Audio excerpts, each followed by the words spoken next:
Hello and welcome to Bloody Violent History. My name is Tom Assheton, and with my old friend James Jackson, we're going to talk about moments from history that tell us who we are, how we got here, and perhaps where we are heading. And yes, it's often violent and generally quite bloody. And on a further note, Jamie recorded this just before Putin decided to invade Ukraine, and so we've made a few changes to the end of this episode. Hello, it's Jamie here, and welcome back to Bloody Bites. It's where I get locked in a darkened room until I've come up with something interesting to say. Not unlike your average dinner party, really. Today's subject is top trumps. Mine's bigger than yours. I was in the back of a London cab the other day, and the old fellow driving was telling me that he was one of the last people ever to sleep in a hammock in the Royal Navy. And I said, "What was your ship?" And he replied, "You'll never have heard of her. She was called Blake." And I said, "Oh, HMS Blake, sister ships Tiger and Lion, a Tiger-class cruiser, 555 feet long, about 12,000 tons, 2 6-inch guns, 2 3-inch guns, and 4 Wessex helicopters." And he said, "How the hell did you know that?" But obviously with more expletives. And I said, "It's simple. Top trumps." And that's the card game in which you have different specifications of military equipment or ships or whatever, and you simply compare the data. And if your data is better, the specs are higher than your opponents, you take their card. It's simple. And it's a great way of learning different characteristics, different specifications of different weapon systems. So that's the game I'm going to play today. And it's a fascinating way of looking at things, to see what came along in the past and what's going to come out of the laboratories of the future, what's going to come out of Boeing's Phantom Works, Lockheed Martin's Skunk Works, or BAE Systems Fast Labs, all the places where these sort of systems are being developed and created, where these concepts are being worked on. I mean, why not have a top trumps on great tables of despots? We've already done the desks of despots in our Tyrants and Their Lack of Taste podcast, so why not long tables? After all, Putin sits at one. And to see Putin and Macron at either end of the table, they look like extras, sleazy and Frenchy from Snow White and the Seven Dwarfs. But back to military systems, defense systems. The one thing the card game doesn't capture necessarily is what's below the surface, what makes those defense systems work, what makes them superior. For example, there's the aspect of reliability. How do you make a system reliable? What makes it unreliable? If you look at modern weapon systems, so often it's the rice bowl effect, that these systems have come into being through politics, through jockeying for position by different political groups, different interest groups, and what you come up with is a system that simply doesn't work. You take something like the PAH-2 Tiger, the European Airbus helicopters, attack helicopter, the equivalent of the Apache. It has a terrible reliability record. With the Germans, for example, it only has 11% reliability. The Australians have just dropped it in favor of the Apache. They bought a whole load, and now they're getting rid of them because they simply can't get them to work. So you see this all the way through. Then you get armored vehicles, for example. In 2011, the US Marine Corps dropped its amphibious expeditionary fighting vehicle, this vehicle that was going to transform their ability to land and take beachheads and move inland. So they dropped that because it was becoming too unreliable, too over-spec'd, if you like. And it just didn't work decently. So they dropped that in 2011 and went for the amphibious combat vehicle from another contractor. So all the way through, this tends to happen. You look at the British Army and its Ajax tank. They've had terrible problems with noise and vibration. This was pointed out in 2018, but guess what? The project still rolls ahead in spite of all those problems. On a bigger scale, you get the US Navy's literal combat ship, known as the Little Crappy Ship in so many circles. And there were two classes in the literal combat ship category: the idea of producing a warship that could fight in littoral areas. And again, it was too unreliable, underarmed, under-equipped, couldn't be modernized effectively. And so both the USS Independence and the USS Freedom, the lead ships of those classes, have been shelved and decommissioned under halfway through their service lives. So this tends to happen, and reliability is an issue that isn't picked up in the top trumps game. Then there's expense, because cost is a massive part, obviously, of defense spending, but also of effectiveness. If you have systems that are too expensive, they're either not going to be bought, or the numbers that are bought are so small, they're not going to make an impact.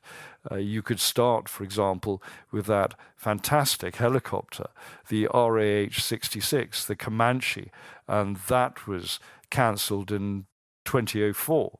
$7 billion had been spent on the development there, and it was supposed to complement and supplement the Apache helicopter.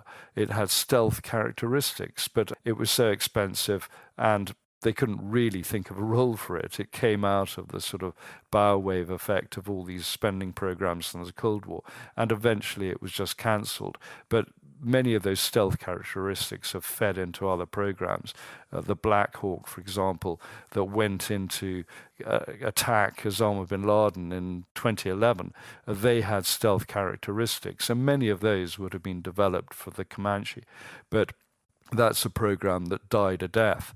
Then you take air programs such as the B-2 Spirit bomber. Again, so expensive, only 20 were ever built, only 20 are in service. So that was from a program that was supposed to have over 100 bombers. It never fulfilled its role as the mainstay of the US strategic bombing force. And what can you do with an aircraft at $2 billion a unit with all the costs thrown in? You take another system, the F-22 Raptor, this great air supremacy fighter that was supposed to dominate the skies after the millennium, and only about 80 or 90 are in service from 182 that were ordered, a tiny amount. And again, reliability and cost have been an issue. So all the way through, you get these problems. You get reliability and cost undermining so many of these programs, and that would not be shown if you shuffle the pack of top trumps game. The other area really to look at is obsolescence, because so many of these systems look so good on paper, look so good on a card, don't work out in practice, or events overtake them. You take something like the British Challenger 2 tank with its rifle gun, pretty good in its day, but it rapidly became obsolescent. Come the millennium, there were too many tanks out there who could outfight it, outgun it, outpace it. But it's going to be turned into the Challenger 3.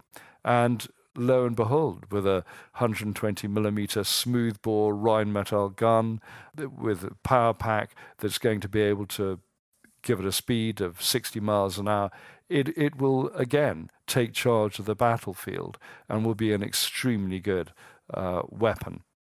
So, these are the sorts of things that can happen. Then, of course, you get countermeasures, and this is a key thing that doesn't come up in your top trumps pack. If you look at what happened to the days of cavalry, to counter it, stakes in the ground, the birth of the longbow.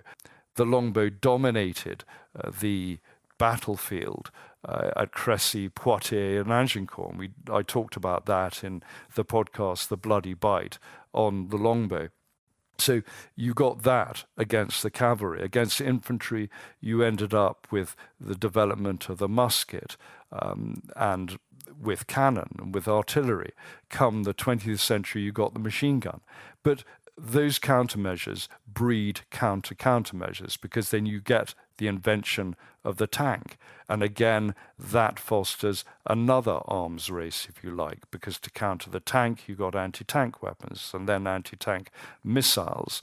And so the tank developed reactive armor to defeat those shaped warheads on the anti-tank missiles. So the anti-tank missiles get tandem warheads and become top attack weapons. They go through the thinner part of the tank on the top of the turret. So these sorts of developments, these sort of countermeasures and measures happen all the time. It happens on the ground, it happens in the air with air-to-air missiles, which are infrared guided at short range. You start getting aircraft deploying flares and decoys, and you get the birth of electronic countermeasures, obviously, to defeat radar systems and other air-to-air missiles, longer-range air-to-air missiles. So everywhere you go, you get this constant battle. You get it too on a strategic level. You get it between states, this idea of a push by one state and a push back by the other. And a country that doesn't have the military might to defeat the enemy in one area might go for an asymmetric approach. And you can see that from the Soviet Union and now Russia. The Soviets, for example, could not compete militarily with the West, so they started backing terrorist organizations. And the Russians carried that forward with promoting and backing extremist groups in the West by going for cyber attacks, ransomware, malware, by manipulating oil, gas prices. Destabilizing your neighbor is the oldest trick in the book. Creating problems is one way of keeping the other side off balance, and that is what the Russians do. I mean, during the 1970s, for example, President Nixon in the United States unilaterally banned the use of biological weapons development in the United States, and this was followed up with an international treaty, arms control treaty, banning the development and deployment of biological weapons, of germ warfare and toxins. The Soviet Union signed it, but guess what? They didn't abide by it. They thought the Americans would cheat, so they decided to cheat. And the Russians are born cheats, so they went ahead and tried to weaponize huge amounts of anthrax, plague, smallpox, and other diseases. And you can see what happened with the 1979 anthrax breakout in Sverdlovsk, for example, when people were dying from inhaling anthrax spores when it broke out of the military development labs. So these are the sorts of things that happen on a strategic level. You get that same battle, that same development of weapons and the countermeasures, the pushback, the asymmetric warfare. And that goes on in environment, and such things as cyber warfare have created new opportunities, and that is going to develop even more in the future. So that's countermeasures. So we've had reliability issues, cost issues. We've also had obsolescence issues. We've had countermeasures. And there's also the matter of longevity, which, again, top trumps doesn't always capture. It is extraordinary when you look at some weapon systems, how long they stay in service, that they have a capacity to be upgraded, to be redeployed. If you take two of my favorite aircraft from the Second World War, the P-51 Mustang and the Spitfire, God bless them both. It's extraordinary how they evolved, that the Mustang, once it got a Merlin engine and drop tanks, it could escort US bombers over Germany, and they had long lives. The last deployment of the Spitfire by the RAF was in 1954, when it flew on a photo reconnaissance mission looking for communist insurgents in the jungles. And so it showed the flexibility that it had life after the Second World War. The Mustang had an even longer life because the Israelis used both the Spitfire and the Mustang in the post-war environment. And the Israelis used the Mustang for ground attack in 1956 during the Suez Crisis. And they didn't retire the Mustang until 1961. So it had an incredibly long life. But the prize for longevity has got to go to the B-52 bomber. As the name suggests, it first flew in the early 1950s and became the mainstay of the US strategic bombing force. And in fact, it needed to. It's actually outlived all those other bombers, such as the B-1 and the B-2, and will have a longer life than the B-2. It's extraordinary. And even now, 76 B-52s are going to be re-engined with Rolls-Royce engines. That's well over 600 engines being refitted to those B-52s, and that will keep them flying for the next 30 years, which means that they will have been in service for an entire century, for 100 years before they retire. So I think that requires a round of applause. And I remember the B-52 in a top trumps game back in the 70s when I was a schoolboy. So it's amazing that they'll still be on that deck of cards in 30 years' time, if I'm still around. So quite amazing. Those are the pitfalls, the ups and downs that don't always get reflected in the deck of cards and the pack of top trump cards. But it's worth looking at the air, sea and land areas in a bit more detail. And air is probably the most fascinating because this is where technology changes, where it's really the white heat of technology and what is happening there. And in the 70s, it was the third generation fighters that dominated, really, fighters such as the F-16, F-15, F-18. And they were great, and they became multi-role and later on swing-role. They evolved from being very specialist back in the 60s and 70s, from combat air support, interdictor strike, and air supremacy. These were very individual roles, and then they morphed, they merged into each other, and you got aircraft being able to fulfill all these missions. And you look at the fourth generation fighters, the JAS-39 Gripen, the Dassault Rafale, the Eurofighter Typhoon, and they've all moved into taking those roles that were formerly taken care of, performed by other aircraft. So this is the change. You can get a single aircraft, a single pilot, doing so much more with the equipment at their disposal. And of course, you're now getting the next generation coming in. Of course, there are reliability issues, as the F-22 Raptor showed. I mean, people have talked about the F-35, the new fighter from Lockheed Martin. 2,500 of those going to be bought by the US military alone. But some people have called it the $1.5 trillion disaster, but actually it can't be a disaster because it's amazing how many countries around the world, from Australia to Finland to Switzerland, are buying the type, and that's just the start. This is going to be the aircraft to beat. This is going to be the aircraft to dominate the skies for the next 20 or 30 years. And you can see what the Chinese and the Russians are coming up with to try and meet it in the air. You get the Sukhoi Su-57, you get the Chinese J-20, but very few of those have come into service yet. I mean, there are well over 600 F-35s currently in service around the world. The Israelis have used it in combat, for example. But the Russians and the Chinese, I suspect, will have huge reliability issues with their versions. But the next generation is already being designed, already being developed. I mean, this sort of technology tends to trickle down to other countries. You look at Turkey, India, Japan, they're all developing fighters. The Japanese, like the UK, are developing a sixth generation fighter. They call it the FX, that's going to come into service in the mid-2030s. In the UK, you have the Future Combat Air System being developed, the equivalent being done by France, Germany, and Spain combined. In the US, you've got the Next Generation Air Dominance fighter being looked at.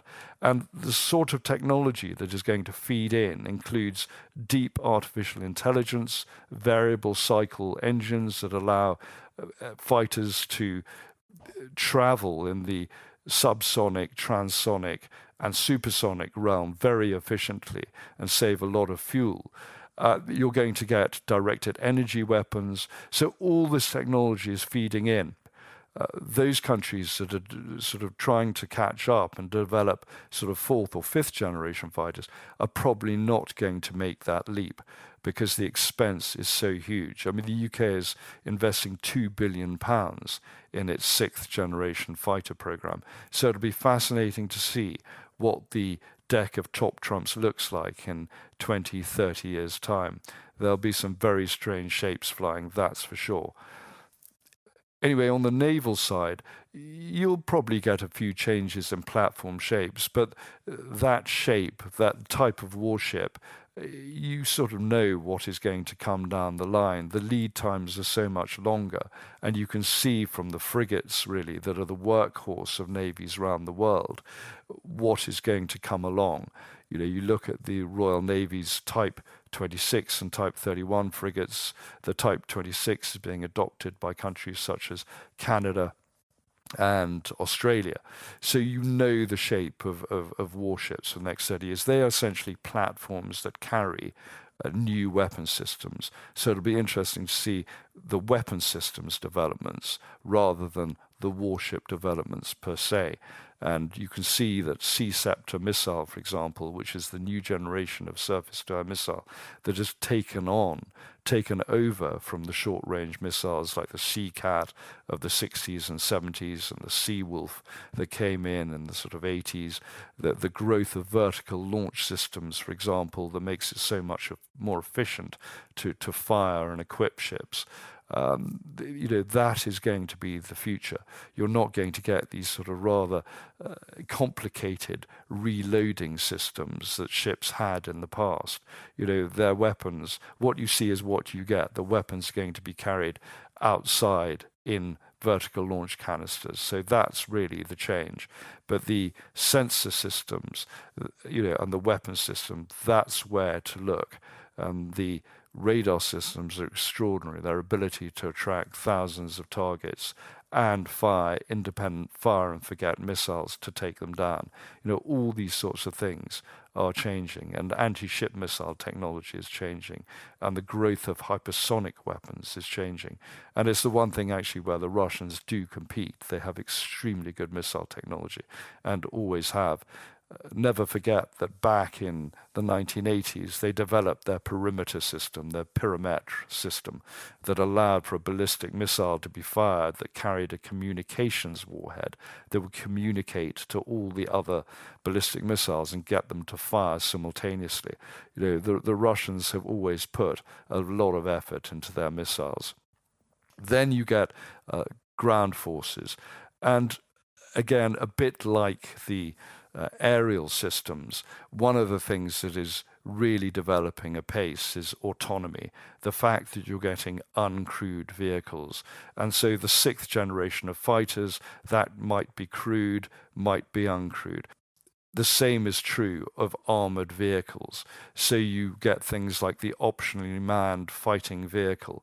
That is the next generation infantry fighting vehicle in the United States.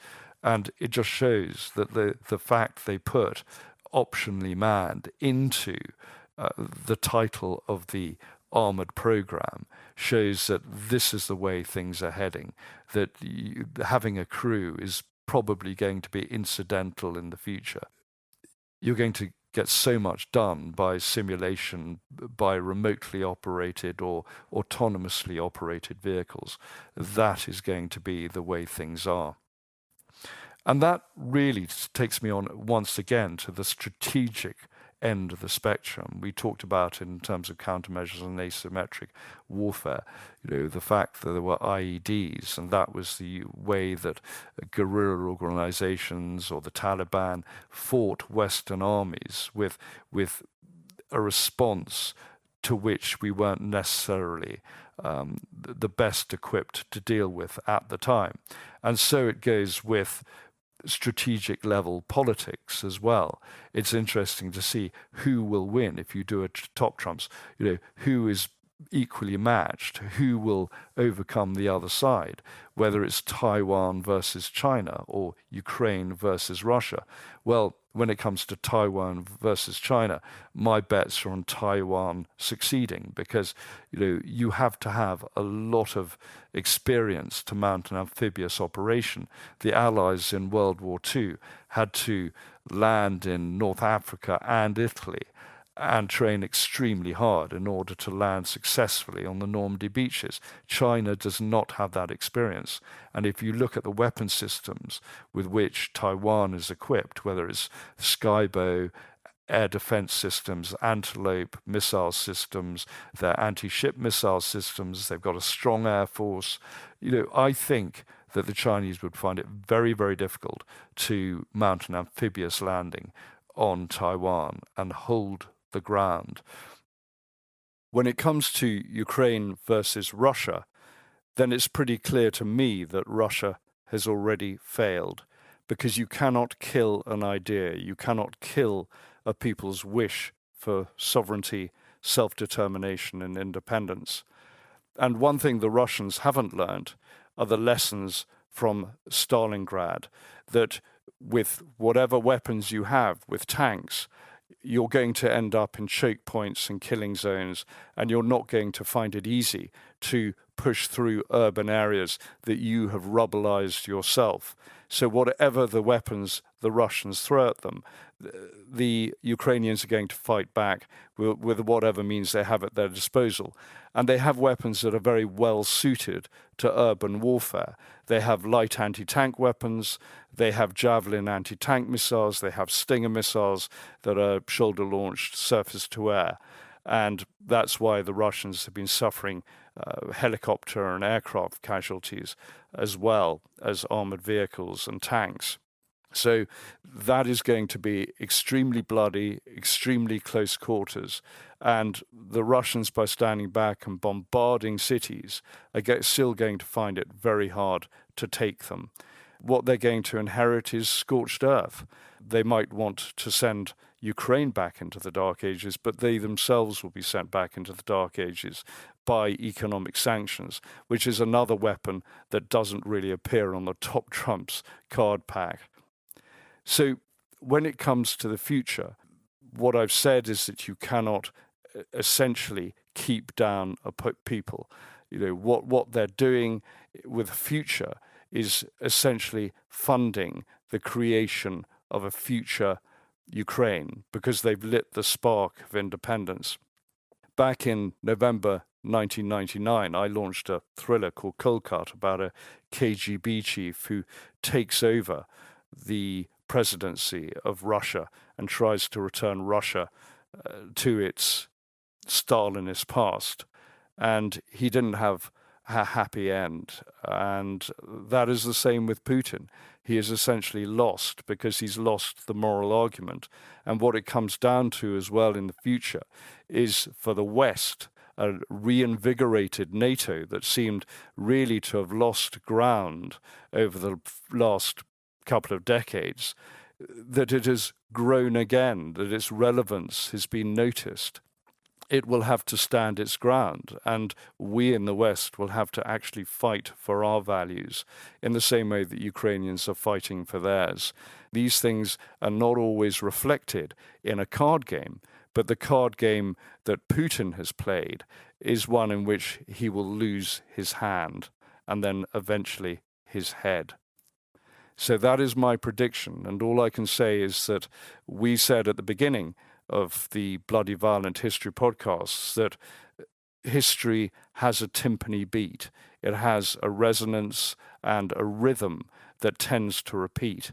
And 80 years ago, last month, Bomber Harris, Sir Arthur Harris, Tom's grandfather, took over RAF Bomber Command, and the strategic bombing of Germany increased in tempo and importance. And this year, the United States Air Force is rolling out its new heavy strategic bomber, the B-21 Raider. And it shows that the American defense community are rising to the occasion. They're producing systems that are now going to step up. They're going to be 145 upwards of these B-21 bombers, contrasting to the 20 B-2 Spirit bombers. So, we have to invest in defense, we have to believe in defense, and we have to understand that we have to stand shoulder to shoulder against future threats. And that's what it's really all about. And meanwhile, Russia, isolated, economically starved, will slip back into the dark ages, and containment and deterrence will once again become critical. So God bless Ukraine, long live Ukraine, and I raise a glass to the defenders who are fighting for their cities, for their lives, and for their country. Anyway, that's Top Trumps. I hope you enjoyed it, and it's a game worth playing. Goodbye. So it goes. His name is James Jackson. My name is Tom Assheton. Our next episode is on mercenaries in a fortnight's time. And yes, the Russians do make an appearance. Thank you and good luck.